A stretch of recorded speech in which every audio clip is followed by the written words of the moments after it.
Hi, everybody. I'm here today to talk to you about witches' ladders. So, witches' ladders are traditionally a knotted or braided item that is made from yarn or cord or string, sometimes even hair, that's used for things like rituals, spells, meditation, or even used for counting during spells. So, if you were performing a spell or ritual and you had to repeat something a number of times, you might use the knots, the feathers, or the items on the witch's ladder to keep track of where you were in your counting. So, the use of different colors in witches' ladders would indicate what a person was trying to do with it. So, if you were making one for, say, protection, you might use black cord or black thread or darker items, dark feathers, things like that in your ladder. If you were making one for love, you might use pink feathers, white feathers, rose quartz, stuff like that. So my witch's ladder is for protection, and I used black cord and dark feathers and different things that are visual representations of protection for me.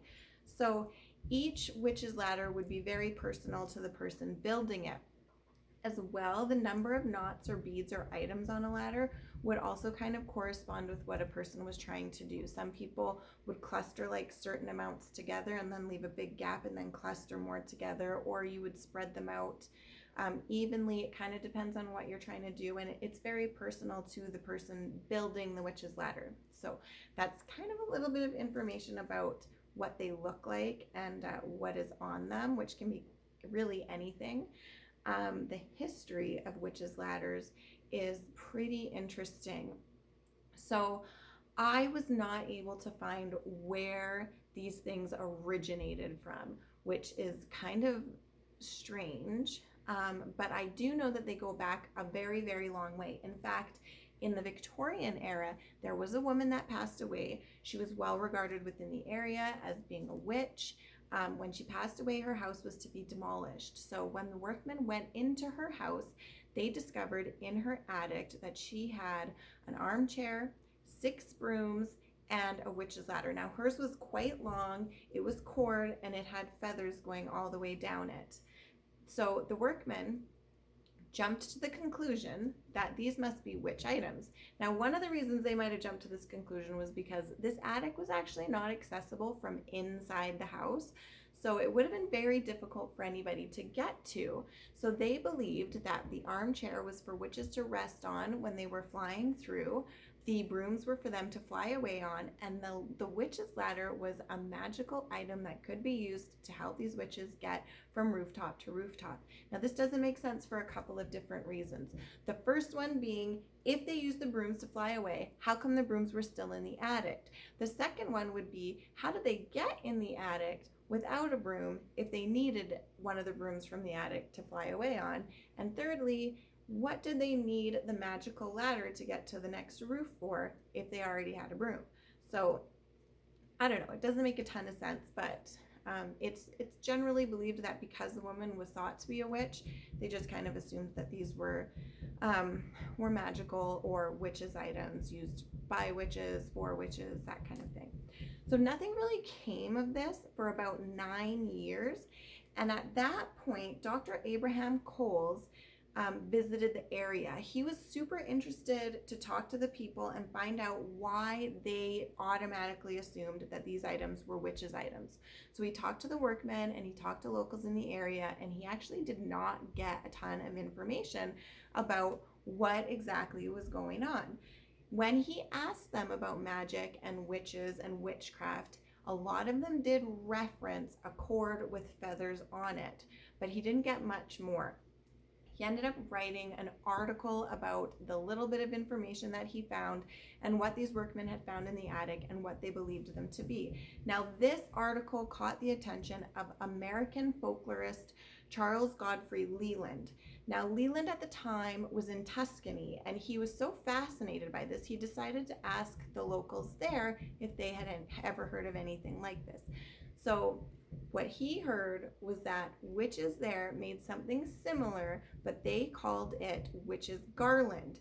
Now, witch's garland was made from cord, and it would have the intended victim's hair braided into it. Witch's garland was used specifically for cursing people. So the way that a witch at that time was alleged to have made this was to get the hair from their victim. They would braid the hair and the cord together, and then they would pluck feathers from a live hen. They had to be black feathers, and they would tie them with knots into this cord that they had braided. And as they were tying each black feather, they would say a part of the curse.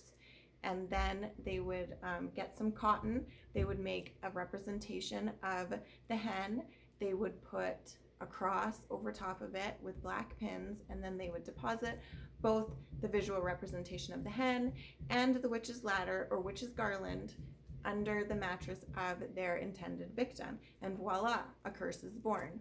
Now, if you found out that you were cursed and you wanted to break this curse, there was a way to do this. So they believed that if you found the witch's ladder and then found the hen that was used for the spell, you would have to take both the witch's ladder and the hen and throw them into running water.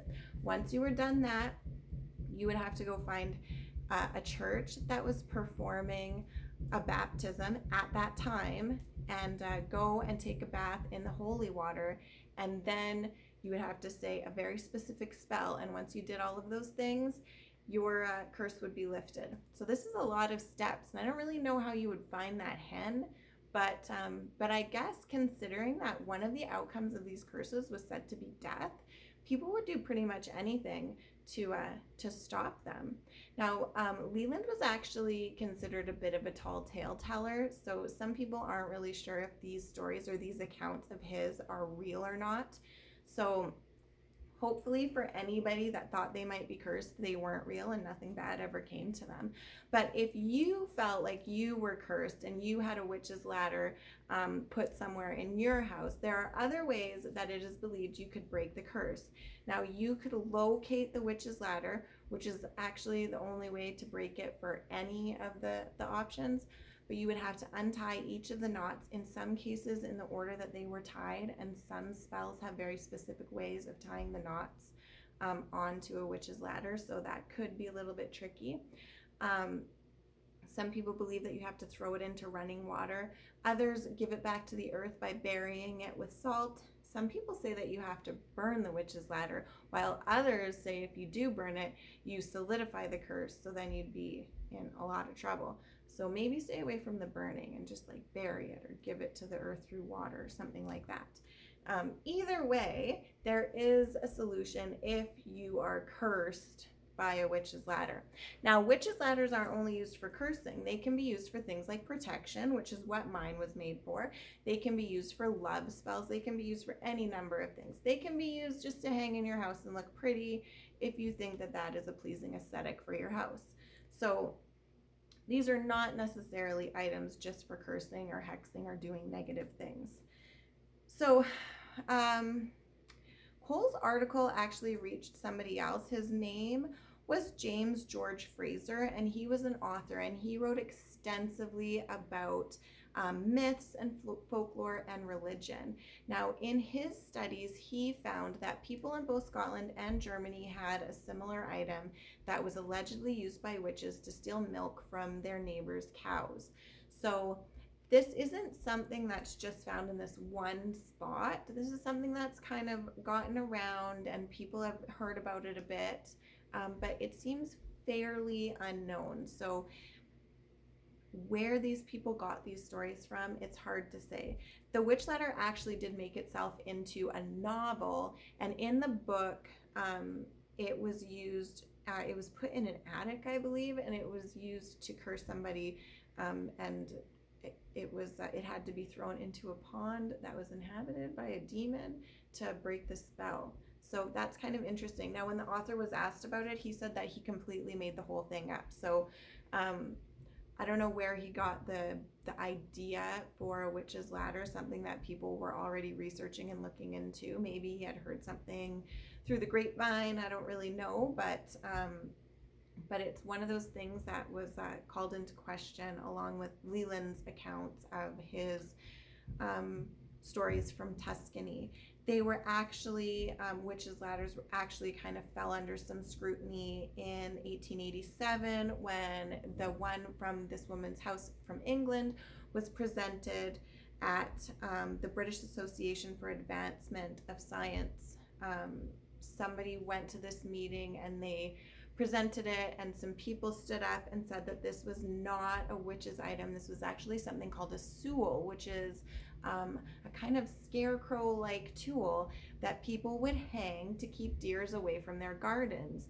Other people actually believed that this exact witch made this witch's ladder as a device to keep birds away from her peas. So I don't know. It's hard to say if this was actually like a witch's item or if it was something that was used for keeping animals away from your garden, from your vegetables. It doesn't really matter though. I think in this one instance, we're never going to know if this woman was using this witch's ladder for magic or if she had been cursed herself or if it was just nothing. Like maybe that stuff was just in the attic because that's where it was and she didn't have any use for it. Like who really knows? But what I do know is that witches' ladders are used today. People make them all the time. People can now make beautiful and elaborate witches' ladders with all sorts of things in them, beautiful crystals and sea glass and amazing, beautiful things that you would love to hang in your home and you wouldn't even realize that there might be a little bit of magic in it. I think the idea is that the magic is in our intention. So if we intend for something to hold magic in it, then it's going to hold magic in it. And so we can make witches' ladders whether they were made originally for witches or not, and we can put whatever magic we want in them, right? But let's use them for good and not bad. Yeah, that's all I have on witches' ladders, but I found them really interesting, and I'm gonna make some more. I'm gonna try and use some different things to make some, so maybe I'll post them and you guys can take a look. And if you've ever made a witch's ladder or you know anything about them, let me know because I'm always interested to hear more and get more information on all of these cool topics. But that is it for today. I hope you enjoyed learning about witches' ladders as much as I did, and I'll talk to you on another day with another subject about something totally different. Okay, thanks guys, bye.